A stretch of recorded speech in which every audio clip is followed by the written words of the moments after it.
which he didn't want to be with me anymore. That was true. I've never had one, because if I have had one, I've always done it again, like gone back again. And then you've gone MIA as soon as you've stuck your penis in them. Hello, so today I have got my pillow on my lap. I'm getting comfy and I thought I would just film like a kind of like chatty, like girl talk kind of video. Lads, you're more than welcome to watch if you want to, but I'm not sure this is the kind of content you would want to watch. I was thinking of calling this like Taboo Thursdays, but Taboo Tuesdays sounds better, but I don't have time to upload on a Tuesday. So if anyone's got a better name for these sort of videos, then do let me know. I'm open to your suggestions. So I am going to delve into the topics now. I asked for some on my Instagram and I'm going to pick a couple. I won't go over everything because I do kind of want to do these frequently.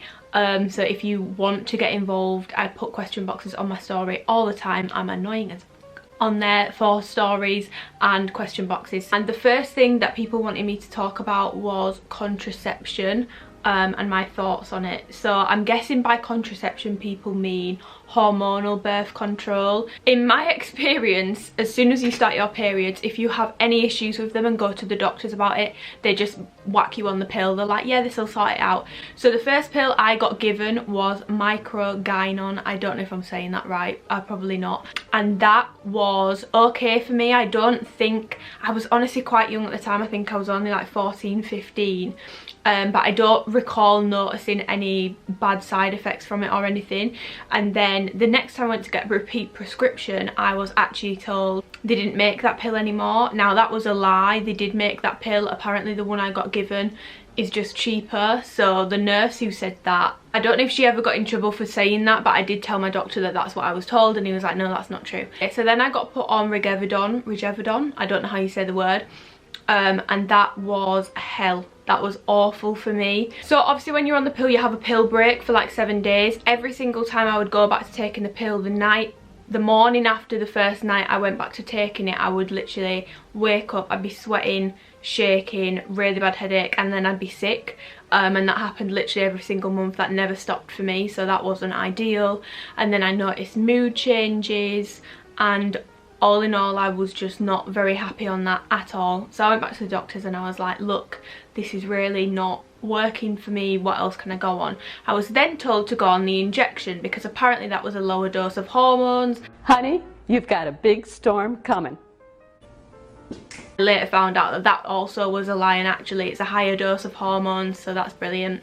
So I went on the injection and that was even worse than the pill for me. It was awful. My moods were awful.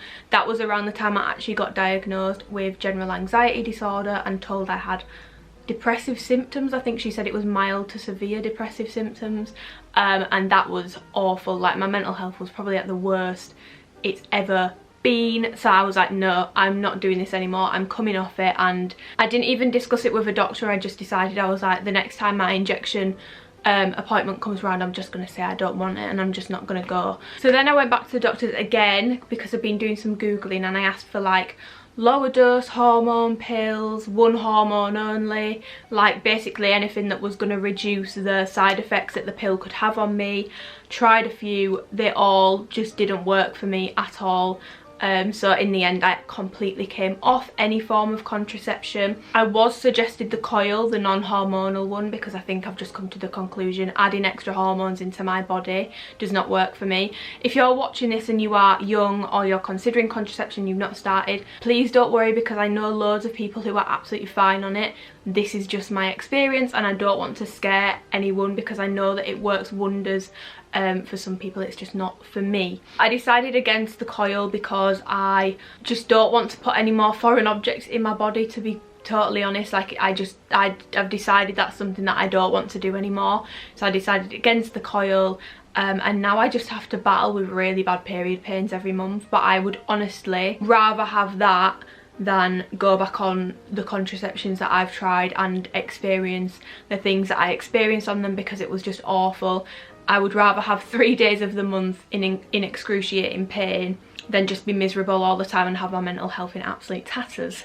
So that was the decision that I have made. I don't take any hormonal birth control. I'm assuming that's what people mean when they ask about contraception, but obviously even if you are on hormonal birth control, that does not protect you from STIs, STDs. You must always make sure, especially with new partners, or you know, if you're having a hot girl summer, which you do what you want to do, make sure that you are using adequate protection, because it doesn't matter what hormonal contraception you're on, it's not protecting you from that. So yes, be careful.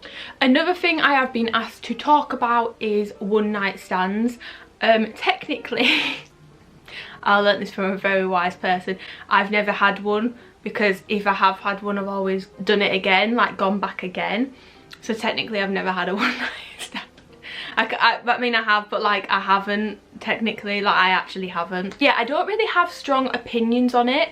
On TikTok there's definitely a lot of pick me culture, and it's girls being like, mood knowing I'm not the girl that was passed around. And I'm like, passed around? You're insinuating that girls just get passed around by lads and they have no choice about who they sleep with? Like, it's a woman's choice, and you are not better than someone for sleeping with less people, just like someone who sleeps with more people is not better than someone who sleeps with less people. It really doesn't matter. It doesn't make you a better person. It doesn't give you a moral high ground. It doesn't make you either superior.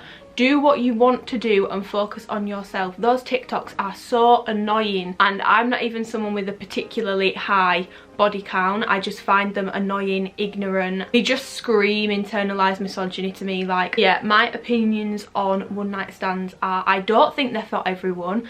I have friends, and to be honest I am the same myself.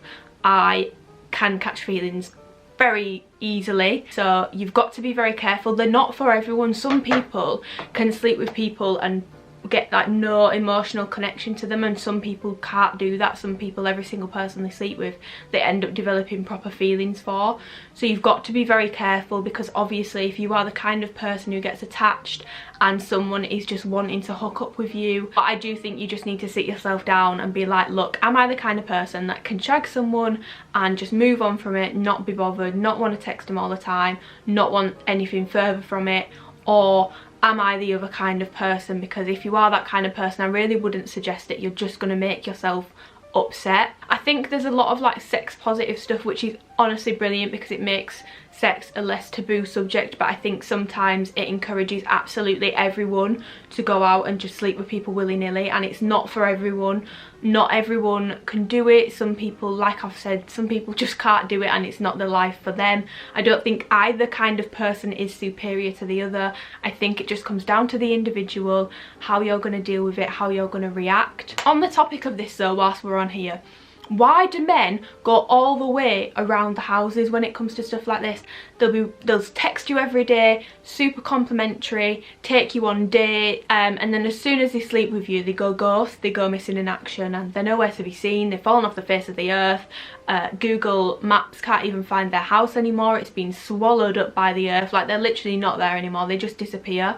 Be clear with your intentions towards someone from the start. You get yourself, men, you get yourself in a 10 times worse situation, because you end up getting irritated by someone trying to get in contact with you. Like, obviously they're trying to get in contact with you, you've made out like you actually want something proper with them, and then you've gone MIA as soon as you've stuck your penis in them. So it's quite obviously just a terrible idea for both parties involved. You're going to upset the other person, and you're going to upset yourself, because you're going to get wound up by them being annoying and blowing up your phone or whatever. If you just want to sleep with someone, make that clear from the start. Make those intentions clear from the start, because some people will happily be down for that. Some people, that's all they want to do as well. You might be on the same page. If you're on a different page, then you move on and you leave it. You don't continue to talk to them and then lie and deceive them into bed and then go missing in action, because to me the fact that you have to lie and deceive someone to get them to sleep with you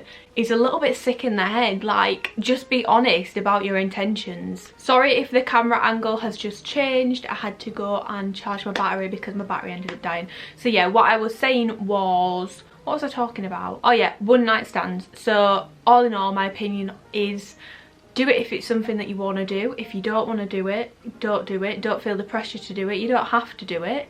I don't think there's anything wrong with them. I think they work for some people. I think they go terribly wrong for other people. So you really just need to sit down and work out what sort of person you are. And I just hate pick me culture. I just think let people do what they want to do. I just think pick me culture is just the epitome of internalized misogyny, and it's not what we love to see. But I feel like I've rambled about them too for quite a while, so I'm just going to touch briefly on like relationships and stuff in this day and age with social media. So one question I got asked about this was about having friends of the opposite sex whilst you're in a relationship. I got asked it phrased in that way because I am heterosexual, so I would go for a man. So if a man is going to have an issue with me being friends with someone, it's going to be another man, not a girl, unless it's my best friend and they really don't get along. And I think this is heavily dependent on the way that you've grown up and the kind of friendships that you've had growing up. But for me personally, my thoughts are I don't have a single issue with it.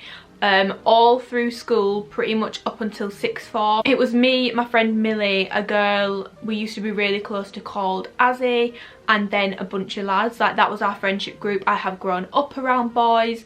I can confidently say that I never had a crush on any of them. I think there was like one where it was like, oh, will they, won't they, but we didn't in the end. And I've never had a crush on any of them, and it irritates me when people say there's no such thing as a platonic friendship between men and women, because there absolutely is. Now, have I had partners that have issues with me having friends of the opposite sex?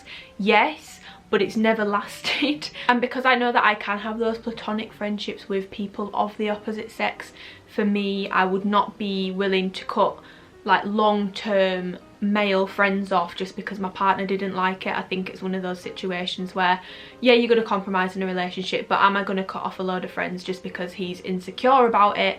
No, I've been friends with them for years. If something was going to happen, it probably would have happened by now.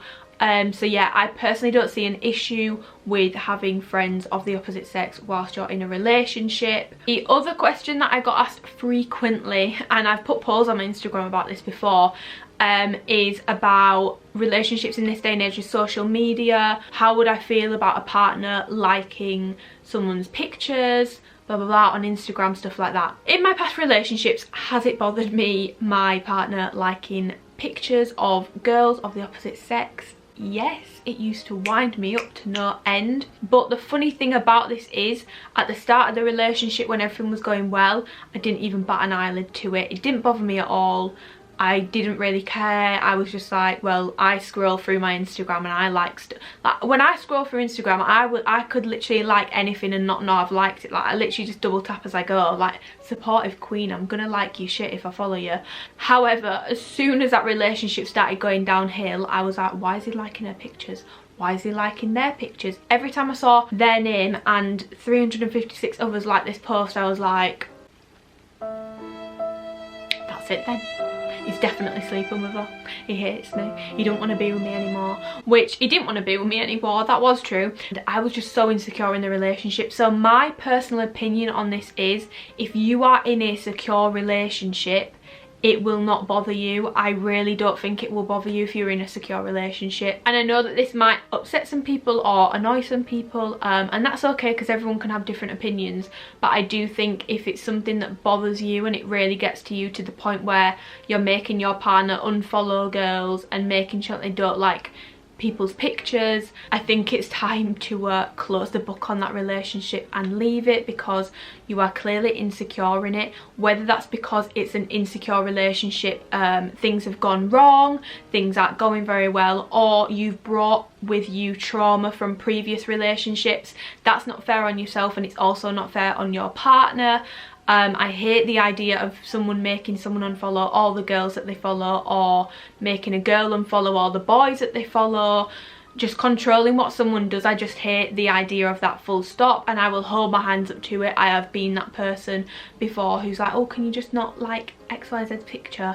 And it's because I was insecure. I will hold my hands up to that. And I do think it's a little bit of a funny one nowadays because there's just a wider pool. But in the same sense, that's actually quite a blessing, because you could actually end up meeting someone that if social media hadn't existed, you two might have never met. I think it opens up a lot of opportunities for relationships, but I think it also causes a lot of issues. But yeah, that's kind of like me just touching the surface with modern relationships. I think I'm gonna leave the video there because I've rambled for about half an hour now. Obviously this video is not going to be half an hour long. I'm gonna cut it down. Make sure you follow me on Instagram, because when I do put like question boxes up for stuff like this, you'll be able to get involved and tell me what you want me to speak about. And yeah, I hope you enjoyed this video. If you did, then give it a thumbs up, subscribe, all that usual stuff. I massively appreciate it and it really does help me out.